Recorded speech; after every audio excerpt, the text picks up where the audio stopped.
நாம் பார்க்க இருக்கின்றோம். ஒரு இறை நம்பிக்கையாளர் எப்படி இந்த உலகத்தில் இருக்க வேண்டும் என்று இந்த மார்க்கம் சொல்லியதை சொன்னால்,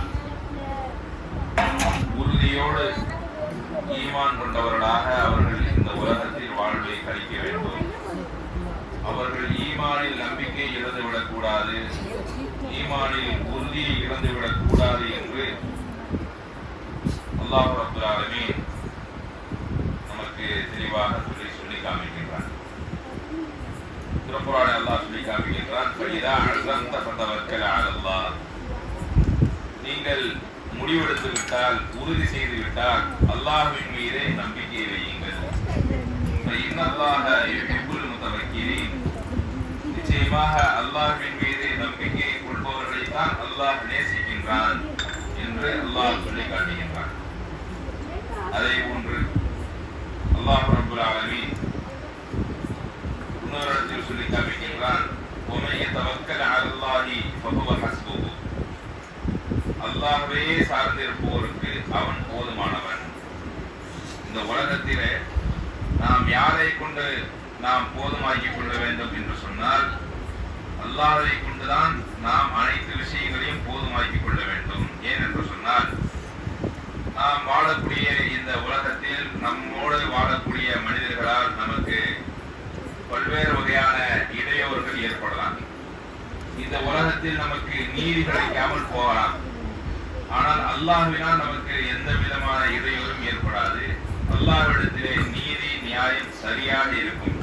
எனவே அல்லாஹ்வை நாம் நம்பிக்கை விஷயத்தில் நாம் உறுதியாக நம்பிக்கை வைக்க வேண்டும். அதற்குத்தான் நபிகள் நாயகம் ஸல்லல்லாஹு அலைஹி வஸல்லம் அவர்கள் ஒரு சம்பவத்தை நமக்கு சொல்லி காமிக்கிறாங்க. எப்படின்னா, ஒரு நாள் அல்லாஹ்வின் தூதர் ஸல்லல்லாஹு அலைஹி வஸல்லம் அவர்கள் கூறினார்கள், மிஅராஜ் எனும் விண்ணுலக பயணத்தின் போது எனக்கு பல சமுதாயத்தினர் எடுத்து காட்டப்பட்டார். அல்லாஹ்வுடைய தூதர் மிஅராஜுக்கு போயிருக்கிறாங்க. அப்ப பல சமுதாய மக்களை அல்லாஹ் என்ன செய்யறான், எடுத்து காமிக்கிறான்.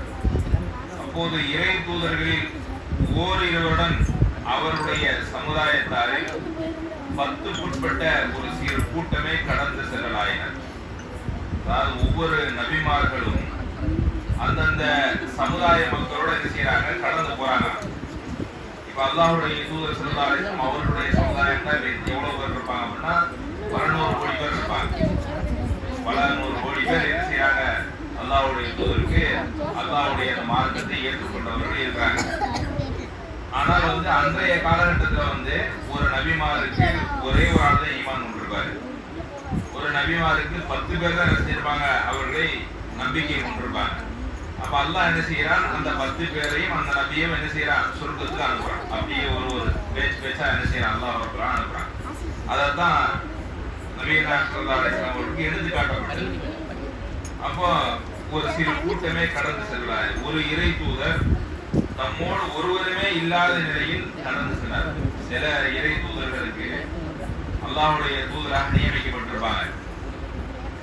அல்லாஹ் வணக்கத்திற்குரியான் அல்லாஹ்வை தவிர யாரும் இல்லைன்னு அவர்கள் மக்களுக்கு எடுத்து சொல்லியிருப்பாங்க. அண்ணா அந்த ஊர்ல யாருமே அவர் ஈமான் கொண்டிருக்க மாட்டாங்க. அப்ப அவரை மட்டும் என்ன செய்வாங்க, அல்லாஹ் சொர்க்கத்துக்கு என்ன செய்யறான், அனுப்புறாங்க. இப்படி ஒரு சம்பவத்தை ரசூல் ஸல்லல்லாஹு அலைஹி வஸல்லம் அவங்க பார்க்கறாங்க. அப்ப ஒரு பெரும் கூட்டப்பட்டம், ஒரு எனக்கு பிறகு பின்னர் எனக்கு ஒரு பெரிய கூட்டம் காட்டப்பட்டது. நான் இது எந்த சமுதாயம், இது என் சமுதாயமா என்று கேட்டேன். அப்போது அல்ல, இது இறை தூதர் மூசாவும் அவருடைய சமுதாயமும் என்று எனக்கு சொல்லப்பட்டது.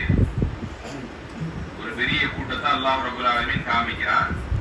அதற்கு கேட்கிறாங்க ரசூல் ஸல்லல்லாஹு அலைஹி வஸல்லம், இது நம்ம கூட்டமா இருக்கும்னு கேட்கிறாங்க. இல்லை இது மூசா நபியுடைய சமுதாயம் சொல்லப்படுது. அடுத்தபடியாக நீங்கள் அடிவானத்தை பாருங்கள் என்று என்னிடம் கூறப்பட்டது. அதற்கு அங்கு அடிவானத்தையே அடைத்திருந்த ஏராளமான மக்கள் திரளை நான் பார்த்தேன்.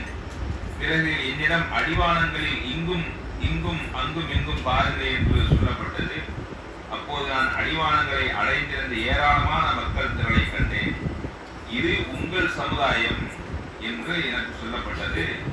விசாரணையின்றி சொர்க்கம் செல்லும் 70,000 பேரும் இவர்களில் அடங்குவார்கள் என்று எனக்கு சொல்லப்பட்டது. விசாரணையின்றி சொர்க்கம் செல்லும் அந்த 20,000 பேர் யார் என்பதை தோழர்களுக்கு விளக்காமலே நபி ஸல்லல்லாஹு அலைஹி வஸல்லம் அவர்கள் தமது வீட்டுக்குள் நுழைந்து விட்டார்கள். அது தொடர்பாக மக்கள் விவாதிக்க தொடங்கிவிட்டார்கள். சிலர் அல்லாஹ்வின் தூதர் ஸல்லல்லாஹு அலைஹி வஸல்லம் அவர்களின் தோழமையை பெற்றவர்களே அவர்களாக இருக்கலாம் என்று கூறினார்கள். வேறு சிலர் இஸ்லாத்தில் பிறந்து இறைவனுக்கு இணை வைக்காமல் இருந்தவர்களே அவர்களாக இருக்கலாம் அப்படின்னு சில பேர் சொல்றாங்க. இன்னும் பலவற்றையும் மக்கள் என்ன செய்யறாங்கன்னு சொல்றாங்க.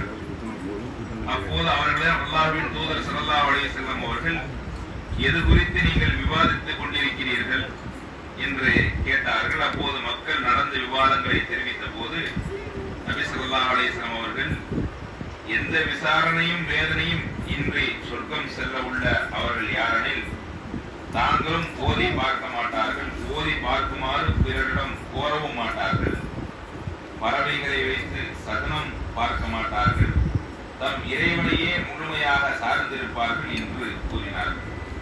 அப்போது உக்காஷாவின் மேனசன் ரலியல்லாஹு அவர்கள் எழுந்து அவர்களில் ஒருவனாக என்னையும் ஆக்கும்படி அல்லாஹ்விடம் பிரார்த்தியுங்கள் என்று கூறினார்.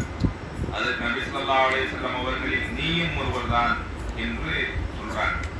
பிறகு மற்றொருவர் இருந்து அவர்களில் ஒருவனாக என்னையும் ஆக்கும்படி அல்லாஹ்விடம் பிரார்த்தியுங்கள் என்று இன்னொரு நபி தோழர் சொல்றாங்க. அதற்கு நபி ஸல்லல்லாஹு அலைஹி வஸல்லம் அவர்கள் இந்த விஷயத்தில் உக்காஷா உம்மை முந்திவிட்டார் என்று சொன்னார். இந்த சம்பவம் நமக்கு சொல்லி காட்டக்கூடிய ஒரு முக்கியமான விஷயம் என்னவென்று சொன்னால், அல்லாஹ்வுடைய தூதர் ஸல்லல்லாஹு அலைஹி வஸல்லம் அவர்களை அவர்களது சமுதாயத்தை மிகப்பெரிய ஒரு சமுதாயமாக அவர்கள் பார்க்கிறாங்க. அந்த சமுதாயத்துல 70,000 பேர் என்ன செய்யறாங்க? விசாரணையின்றி வேதனையின்றி சொர்க்கத்துக்கு போறாங்க. அவர்கள் எதற்காக வேண்டி அப்படி போறாங்க அப்படின்னா, அவர்களும் ஓதி பார்க்க மாட்டார்கள், பிறருக்கும் பிறரையும் ஓதி பார்க்குமாறு கோரவும் மாட்டார்கள். நீங்க ஓதி பார்க்கறதுனா இப்போ நம்ம சமுதாயத்துல வந்து என்ன செய்யறாங்க? சில பேர் பள்ளிவாசல்ல போய் என்ன செய்யறாங்க? ஓதி பார்க்கறாங்க. ஆனால் மார்க்கம் வந்து என்ன சொல்றது அப்படின்னா, தமக்கு தாமே என்ன செய்யலாம்? சில குர்ஆனுடைய வசனங்களை ஓதி நாம் நமது தேவையை நாம் நிறைவேற்றிக் கொள்ளலாம். உதாரணமாக இப்போ ஒருவருக்கு வந்து கடுமையான வலி இருக்குன்னு வைங்க, ஒரு கால் வலியோ தலை வலியோ ஏதோ ஒரு வலி இருக்குன்னு வைங்க. அந்த இடத்தில் ஒரு மனிதர் என்ன செய்யலாம்? ஒரு முக்கிய இறை நம்பிக்கையாளர் மாத்திரை போடுறாரு, கேட்கிறார். அப்ப அவர் என்ன செய்யலாம்? அதுக்கு ஒரு துவா ரசூல் ஸல்லல்லாஹு அலைஹி வஸல்லம் சொல்லி தந்திருக்காங்க. எப்படி எந்த இடத்தில் வலிக்கிறதோ அந்த இடத்துல நம்ம கையை வச்சு பிஸ்மில்லாஹி அல்லாஹு அக்பர் சொல்லிட்டு அஊது பில்லாஹி வ குத்ரத்திஹி மின் ஷர்ரி மா அஜிது வ ஹாதிரு அப்படிங்கிற அந்த துவாவை 7 தடவை என்ன செய்யணும்? ஓதணும் அப்படின்னு ரசூல் ஸல்லல்லாஹு அலைஹி வஸல்லம் அவங்க சொல்லியிருக்காங்க. அதே போன்று இரவு நேரத்தில் படுக்க போகும் பொழுது ஆயத்துல் குர்சி ஓதிவிட்டு, ஃபாத்திஹா சூரா ஓதிவிட்டு, குல் ஹுவல்லாஹு அஹத், குல் அஊது பில் ஃபலக், குல் அஊது பின் நாஸ் இந்த 3 சூறாக்களையும் 3 தடவைகள் ஓதி தங்களது கைகளில் ஊதி தங்கள் கைகள் எந்த அளவிற்கு உடம்பில் படுமோ அந்த அளவிற்கு என்ன செய்வார்கள்? முழுமையாக தேய்த்து கொள்வார்கள், தடவி கொள்வார்கள் என்று மார்க்கம் சொல்லப்பட்டிருக்கிறது. அதே போன்ற இன்னும் ஒரு சில ஹதீஸ்களிலே ஃபாத்திஹா சூராவை ஓதி நிவாரணம் பெற்றதாக என்ன செய்து இதெல்லாம் வந்து என்ன அப்படின்னா அல்லாஹ்வையே சார்ந்திருக்கிறது. அல்லாஹ்வையே சார்ந்திருக்கு. அல்லாஹ் இதுவும் அல்லாஹ்வுடைய வசனங்கள் தானே. அப்ப அந்த அடிப்படையில் என்ன செய்யலாம்? நமக்கு நாமே இது போன்ற ஒரு நிவாரணங்களை கேள்விப்படலாம். ஆனா ரசூல் ஸல்லல்லாஹு அலைஹி வஸல்லம் அவர்கள் ஓதி பார்க்குமாறுன்னு சொன்னா காஃபிர்கள், அதாவது மக்கத்து முஷ்ரிக்கீன்கள் என்ன செய்வாங்க அப்படின்னா, முஸ்லிம் அல்லாத மக்கள் என்ன செய்யறாங்க அப்படின்னா, அவர்களும் ஒரு ஓதி பார்க்கக்கூடிய ஒரு முறையை வச்சிருக்காங்க. அவர்களும் ஓதி பார்க்கக்கூடிய ஒரு முறையை வச்சிருக்காங்க.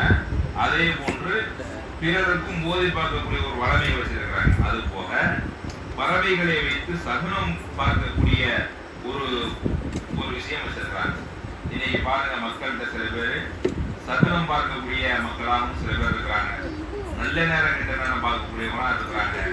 ஏதாச்சும் ஒன்று நடந்துச்சு அப்படின்னா, இது ஏதோ நேரம் சரியில்லை, நமக்கு ஏதோ ஒரு நேரம் சரியில்லை அப்படின்னு என்ன செய்யறாங்க? நேரத்தை திட்டக்கூடியவர்களா இருக்கிறாங்க.